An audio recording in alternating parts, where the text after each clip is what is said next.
आजच डाउनलोड करा आणि तुमच्या आवडत्या मालिकांचा आनंद लुटा. क्षितिजोग नाटकाला आलीये, ते क्षितिजोगने मिठी मारलीये. ह्या प्रवासानंतर काय झालं मनात? ते झालं, नटीनं मारली मिठी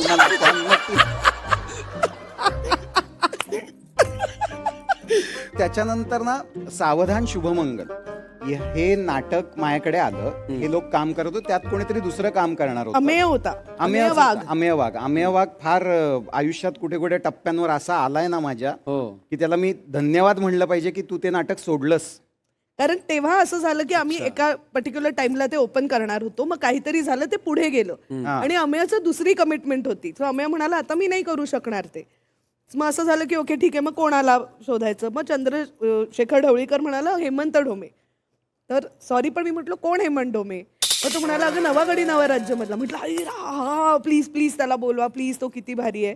त्या तालमीला आम्ही पहिल्यांदा भेटलो आणि तालीम महिन्याभराची होती. सुहास जोशी यांच्या घरी वाचनं सुरू झाली त्याची, आणि महिन्याभराच्या तालमीत हे सगळं जमलं. ग्रँड रिहर्सल पर्यंत माझ्या पुण्याच्या बहिणी हा कोण मुलगा आहे जो हिला आवडतोय म्हणून बघायला आल्या होत्या त्याला. नाटकाचा प्रयोग झाला नाही, ते नाटक बसलंय की नाही माहित नाही, पण प्रेम बसलं होतं. हे त्या महिन्याभरात त्यात माझ्या सासूबाईंचे पण आभार मानले पाहिजेत. नेमक्या त्या काळात त्या ऑस्ट्रेलिया दौऱ्यावर गेल्या होत्या. किती छान. मग त्यामुळे मी घरी एकटी होते.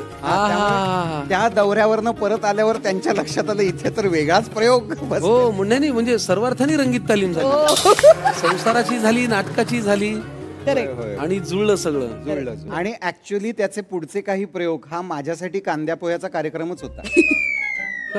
सतत कोण ना कोण यायचं त्या नाटकाला. पण कांदे पोहे हा विषय आता निघाला, तर मला हा प्रसंग थोडासा रिक्रिएट करायचा आहे, प्रेक्षकांना दाखवायचंय की नेमकं घडलं काय होतं. आता हा आणणार ना कांदे पोहे का? तर मी हा तसं घडलं नव्हतं. तुम्ही यांच्याकडे आला होतात ना.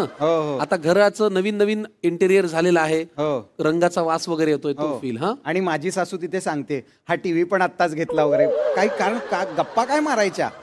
माझी सासू तिथे असं हा टीव्ही आता आम्ही असं इथेच ते इकडेच बसवलाय वगैरे चालू. मी सांगतो, मी समजा तुझी सासू हा टीव्ही आम्ही आत्ताच घेतलाय बरं नवीनच. हो छान रंगात. आणि गप्पा बघा. नाही पण ते ह्या कंपनीचा चांगलाच असतो, 10-1 वर्ष टिकतो. आले कांदे पोहे आले. हे बघा मी आहे, हा मी आहे. हे सगळं चाललंय इकडे आणि माझ्या हातात पेपर आहे, पेपर. आणि मी हे बघ पूर्ण वेळ असा आहे. हे का काय माहिती. अरे अशक्य हसू येत होतं, मरणाचं हसू येत होतं. कांदे पोहे खाऊया आपण. खाऊया ना कांदे पोहे. पण ती छान करते कांदे पोहे. अप्रतिम कांदे पोहे, अप्रतिम. वा क्या बात आहे. हा. हे कांदे पोहे, हे कांदे पोहे नाहीयेत, ही इडली चटणी आहे. हो, कारण आमच्या बघाबगीच्या कार्यक्रमाला इडली चटणी असं बनवण्यात आलेलं होतं. कांदे पोहे नव्हते. कांदे पोह्याच्या कार्यक्रमाला इडली चटणी अशी आयडिया होती. म्हणजे खऱ्या अर्थाने बघण्याच्या कार्यक्रमाच्या झांजा वाजल्या होत्या, हो की नाही. पण मला एक सांग, तुझ्या मनात अपेक्षा कांद्या पोह्याचीच होती ना?